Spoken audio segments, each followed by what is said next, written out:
Not from Birmingham, not from London, not from Wolverhampton. This is your station for your town. 102.5 The Bridge.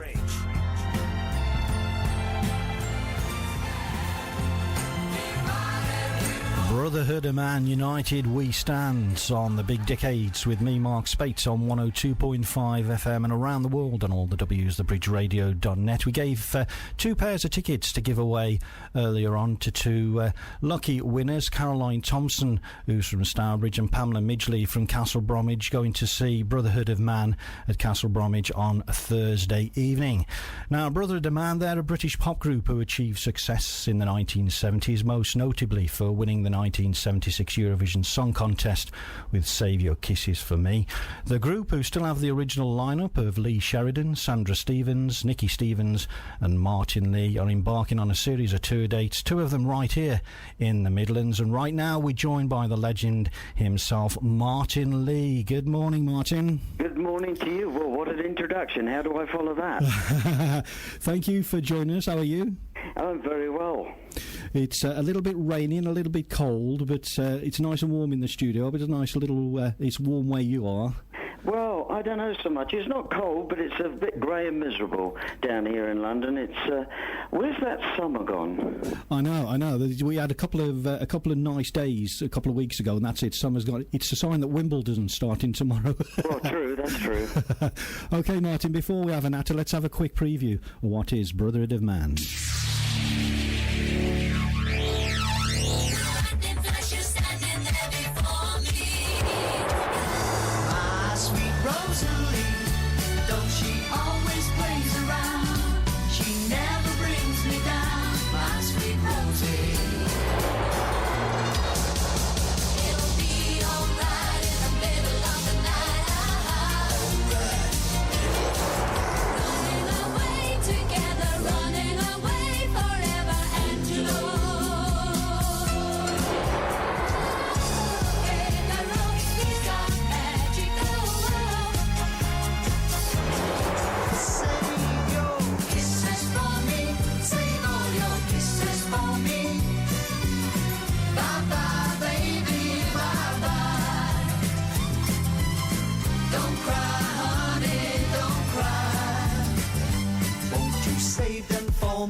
I remember that as if it was only yesterday. We're joined on the Big Decades by Martin Lee from Brotherhood of Man. Martin, what did you think of that? Well, I'm flattered. I'm very flattered indeed. I could name at least one of those. It takes you back, doesn't it? Oh, does it just? So let's go back to the beginning, shall we? How did it start for you and Brotherhood of Man? Well, Brotherhood of Man started in 1969, can you believe?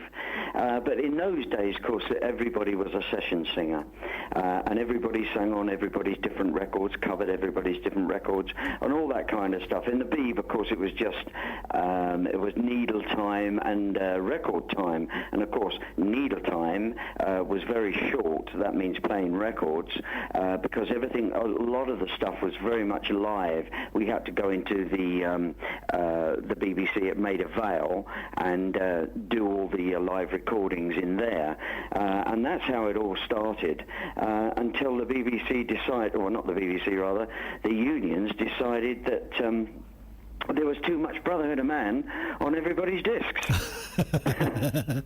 because we're all session singers, and that's how we started. We used to dep on everybody's records. There was Edison Lighthouse, there was Brotherhood of Man, there was Joe Cocker, there was all those kind of acts around in those days. And of course, all the different people used to sort of go and do sessions on these kind of records. And of course, at one point, it ended up where Brotherhood of Man, members of Brotherhood of Man, who have been on Brotherhood of Man records and so on, were 5 of them in the top 10. Yeah. And I think the union said, whoa, just a minute. This is like the Brotherhood of Man show. So everybody knows all the acts, and they're on all different records. How comes this is happening? So they decided in their wisdom that if you wanted to be Brotherhood of Man, then you had to be Brotherhood of Man. You couldn't be anybody else on their records and so on. And that's how the four of us came together, really. You were put together, weren't you, by, I remember him, Tony Hillier. Is that correct? I was a writer, Lee was a writer, and then Nicky came along, and I knew Sandra, and we all got on very well together and started recording and having hits way back in the early 70s, mainly abroad, with a song called Lady, and then we had a big multi-million seller, Kiss Me, Kiss Your Baby, in 1975, and then of course the others all started as well, Kisses, Angelo Figaro, Beautiful Lover, blah blah blah, after all that. So, but before that we did have hit records before. Yes, you did. I remember you was it on Durham Records, a song called Happy Ever After? I remember that. That's it, Durham Records, yeah, Happy Ever After, and we'll all live happy ever after, yep. That's right, yeah, I remember that. How did the name Brotherhood of Man come about? Again, going back to 69 or somewhere in that area, our manager in those days wrote a song called Love One Another, and he wanted a name that sort of said love one another, and of course Brotherhood of Man is love one another, peace, love and joy, and that's really basically how it was born. And then in 1973, as you said, Sandra joined the band. We've got the new Seekers coming on in the coming weeks, hopefully. Is it true that Sandra, she was singing backing songs with Eva Graham, wasn't she, in the new Seekers? Yeah, Sandra was doing stuff with Eve and the new Seekers and all the rest of it. And again, she was session singing, you see, with the Shadows, doing their demos and doing some of the stuff for them, and Clodagh Rogers, and that's how we all were in those days. I don't know how these guys today from X Factors and Max Factors and God knows what other factors that they have out today with these and the voices and whatnot. I don't know how they're going to go out and do shows when they've sort of been plucked from nowhere. I mean, and there's some tremendous talent out there. Yeah. But how do they learn the craft? Exactly. I have no idea. Yeah, the backing singers. I'll let you into a little secret. I was 13 when you won the Eurovision Song Contest, and I had a schoolboy crush on Sandra. That'll make her blush. Your first single, United We Stand, that reached number 10 in the UK charts back in 70. What were your earlier thoughts working as a lead singer? Because I remember, weren't you with somebody like Johnny Howard, the Johnny Howard Band? That's right, yeah, I was with Johnny Howard. I often see him even today. Yeah? Yeah, he doesn't live too far from me, and sometimes I see him in Marks and Spencer's. Then came, of course, that fateful night, the 21st Eurovision Song Contest in The Hague in Netherlands. It was the 3rd of April, 1976. Now, I can see now, I remember it well. Out come the conductor, Alan Ainsworth, wasn't it? That's him, God bless him, he's no longer with us. Yes, and then there stood the four singers, two girls in berets, Lee in a white suit, yourself in a black suit. I thought you looked ever so cool. Open shirt, sideburns, a red flower in the buttonhole. Absolutely cool. Well, I mean, in those days, if you actually look back, you'll find that nobody done choreography before us, because they basically just stood there. I mean, ABBA was the first one to dress up. They were the first to dress, because normally the guys or girls stood there in their little frocks and they just sang their song. Even Cliff, didn't really move about too much. And then when we came along and we done choreography, that was something new. And then from there on, they all went berserk. What are your memories of that night? They flashed past like an express train. I mean, you're just so nervous. And say we'd already had success and we'd already had hit records and done loads and loads of TV, but people just don't understand. It's the biggest contest in the world. It is. And it's getting even bigger today. I mean, they're having a mini Eurovision to get the Eurovision now. I mean, it's a great contest. It comes around once a year. And I think it's great entertainment. Everybody can say, oh, that's a winner, and they can all pick their favourites. I mean, Bonnie done a great job this year. Yes. I mean, Engelbert done it the year before. I mean, you don't realise how nervous and how big these stars are when they come on from Europe because they've all come off of like multi-platinum albums or this, that, or the other. We don't hear them over here, but they're big stars in their country, you know. Well, we know because we go and work with them on televisions and things, you know, and they say, hey, meet so-and-so and so-and-so, and we say, so what did he do? What did he... Oh, he's just done 40 million platinums and all this kind of stuff, and you think, what? Who actually wrote that song? Lee and I and Tony, we wrote the song. Well, we're guilty for all the writing, unfortunately. For those that don't like us. Didn't somebody in the band, was it you and Lee received Ivor Novello Awards for Save Your Kisses for Me? Yes, we got 3 Ivor Novello Awards. That's like Emmy Awards in America. We got 3 of those, which we're very proud of. There was only 4 at that time they were giving away. Today they give them for a lot more different things. But in those days, they only gave 4. That was the maximum. And guess who got the 4th one? Not you? You won't believe it. Go on. Elton John. Go breaking my heart. Oh yes, of course. Yes. Got the 4th one. We got 3 and he got the 4th one. So he stopped us getting the full set.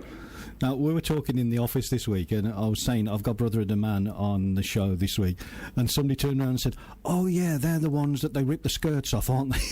Some people do confuse us. You get that a lot. Yeah, they do.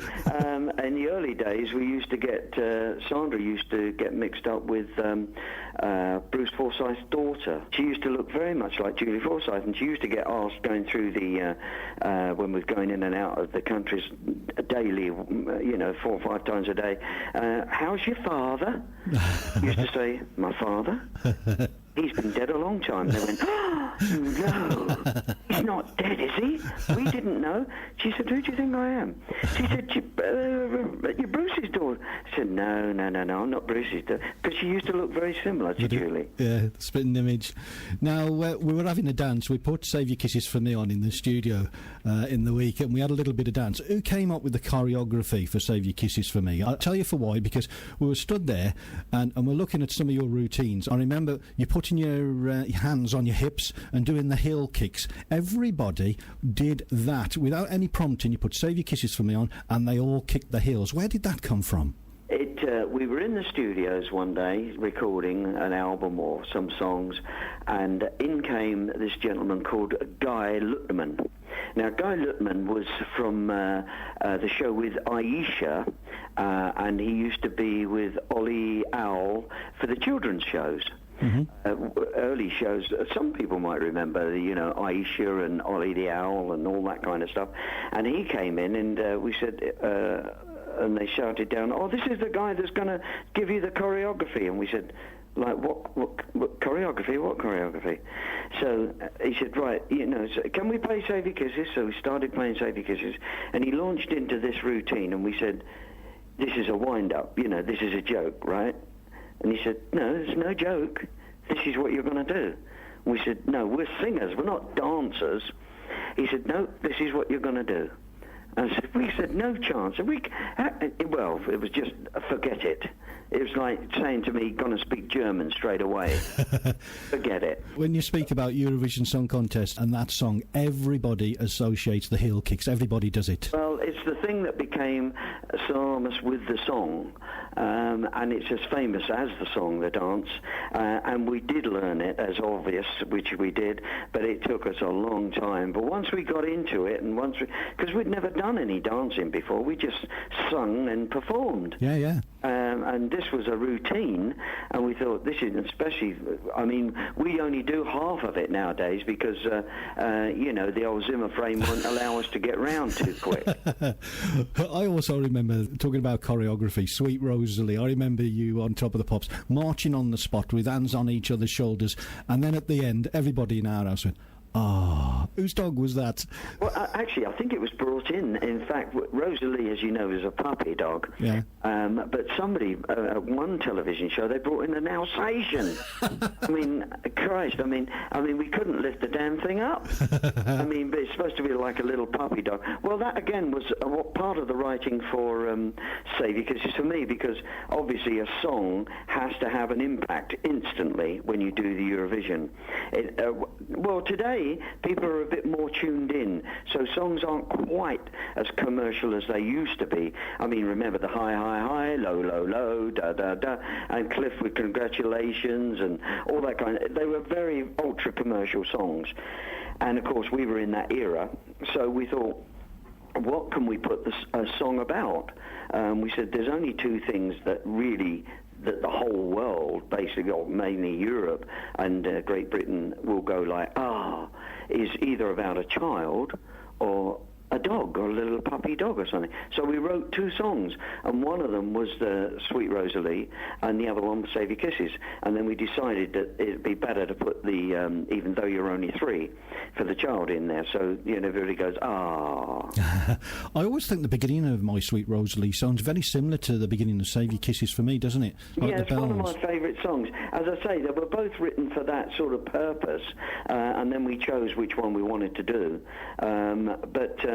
Yeah, it's one of my favourite songs. I like Rosalie. It's a lovely song. It's a nice song to sing. Brotherhood of Man, you had so many hits in the 70s. It's 1978, you had a huge smash hit with Beautiful Lover.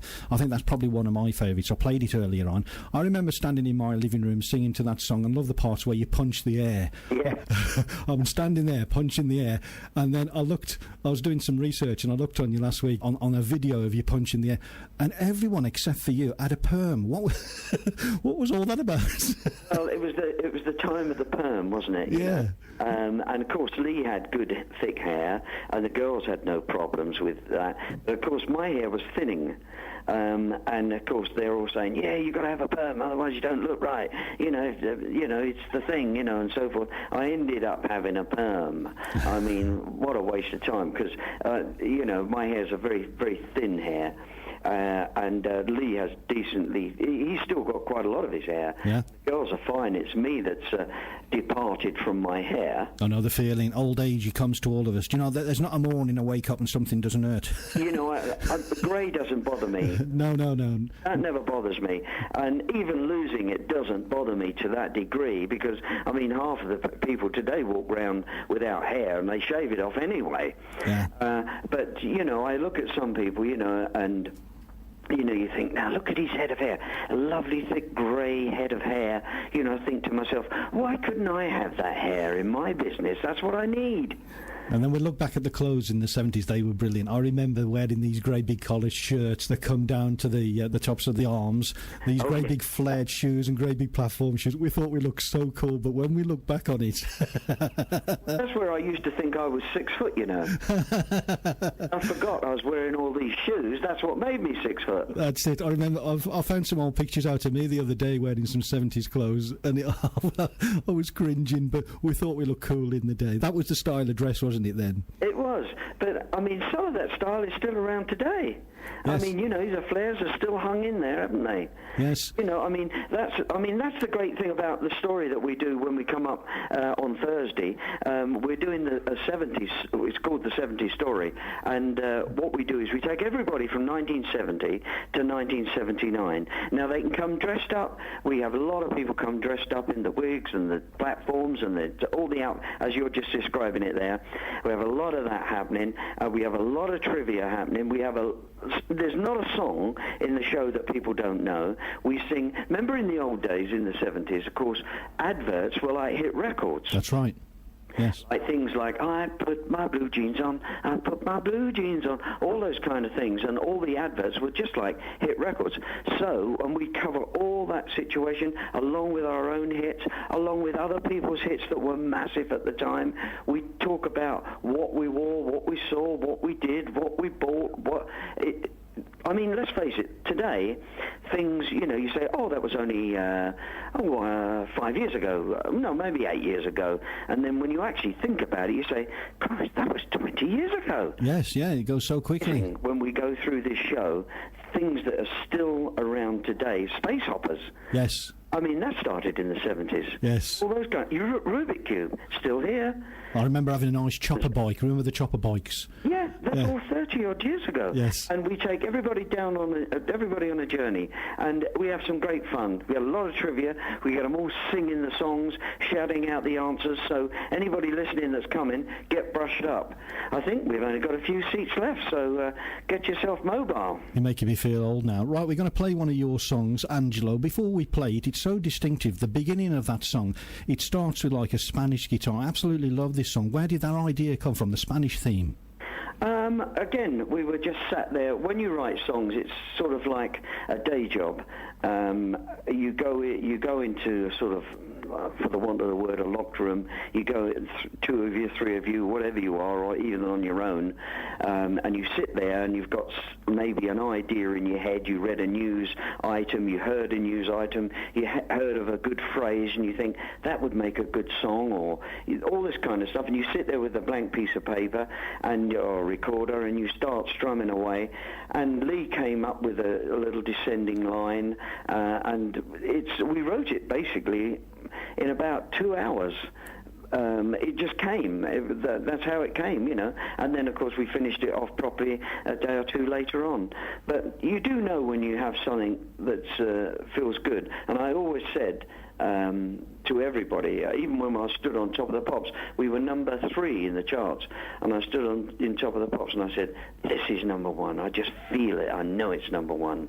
And sure enough. It's another one of my favourites. We're going to have a quick listen to it now. Stay on the line, Martin. We'll come back and have another chat after Angelo. Okay.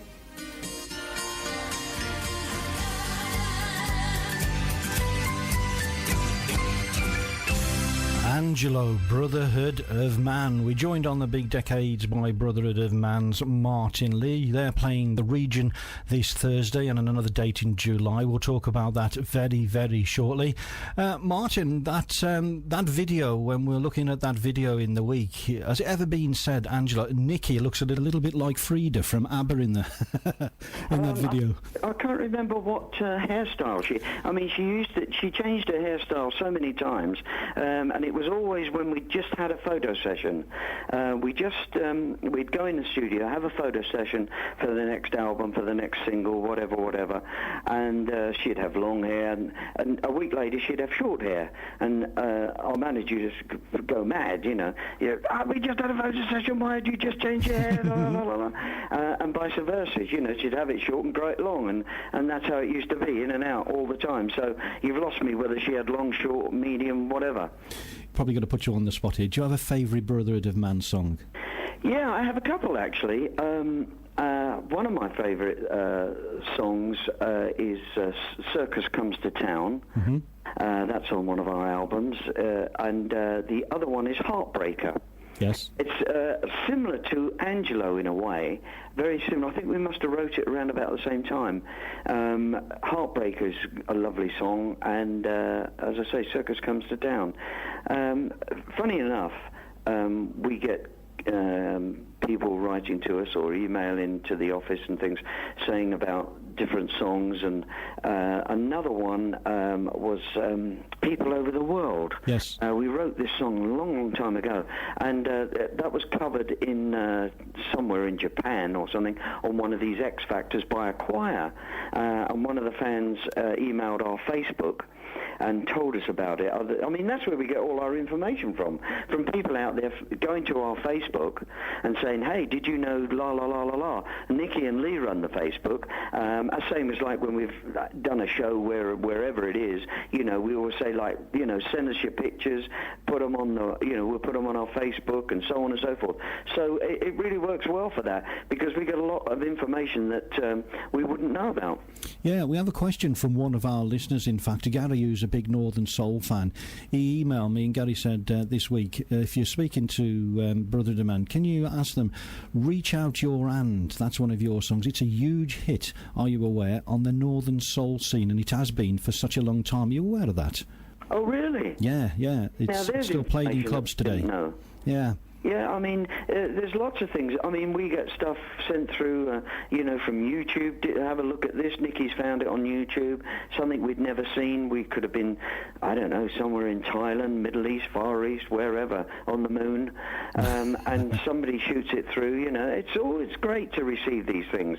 It's never a pain like, oh, why do people send us this? We love it. We really do enjoy receiving these kind of things and know what's going on. Because we can't be everywhere. That's right. Now let's move forward. It's 1977 and you appeared at the Royal Command performance for the Queen's Silver Jubilee. I bet that was an event in itself, wasn't it? Do you remember that? It was fantastic. Absolutely fantastic. What do you remember about that day? Well, again, it's like all these things, like Eurovision. You only reflect back. It's such a fast day because everybody's on tiptoes, and you've got to do this, you can't do that, and so on and so forth. And there was so many stars on the show with us. There was Bob Hope. I mean, I never ever dreamt of meeting Bob Hope, and there was Shirley MacLaine. I mean, these are big movie stars. Dudley Moore, Pete and Dud. There were so many people on the show. I mean, we were just sort of went into significance. I mean, even though we were really flying high at the time, they were that big of the stars. But it was wonderful to meet her. It just really was wonderful to meet her. And we've met her a couple of times actually, and a few of the others as well. Charlie a few times. Never met Diana, but it's really a privilege to meet them. She does a fantastic job. I mean, come on, she's what, 80 odd? Yes. Coming on 90. I mean, hey. People tend to think it's an easy life. When you're under that kind of pressure all the time, and she handles it so well, it really is fantastic. You must have so many good memories in such a brilliant career. What's next for Brotherhood of Man? Well, what's next? I think retirement. I like that feeling. That sounds good.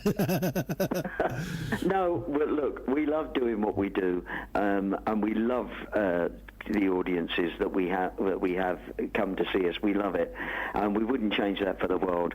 All that really kills you when you get older is the travelling. Yes. I'm waiting for somebody to come in and say, "Hey, I've got this new device. Beam me up." That'd be ideal. Get me into the old Star Trek job, and me to Birmingham, and beam me back, and then beam me over to France and Germany. That's what kills you. It is the travelling that kills you, not the shows, not the audiences. We flourish and we really enjoy the audiences, but it is the travelling that gets to you in the end. Yes, for our listeners, you can see Brotherhood of Man at Arden Hall this coming Thursday. That's the 27th of June. All ticket details are on our website, all the W's, thebridgeradio.net. And Brotherhood of Man back in the Midlands on Friday the 12th of July when they're just round the corner at Pelsall in Walsall. Again, head over to our website for ticket details. Can't let you go without doing our strapline. I always ask guests to do our strapline. Would you be kind enough to do me a strapline? Just something like, you're listening to Mark Spate. This is Martin Lee from Brotherhood of Man. You're listening to Mark Spate on the Big Decades. Right. Hi, this is Martin Lee, and you're listening to Mark Spate. Keep tuned. Excellent. Right, before we go, I always ask my guest 5 silly questions. They're just silly questions that we ask everybody and we have a good laugh. So here we go. 5 questions. Who in Brotherhood of Man is the worst moaner? Who moans the most? Who moans the most? Let me see now. Who moans the most? Well, if it's in the winter... Yes.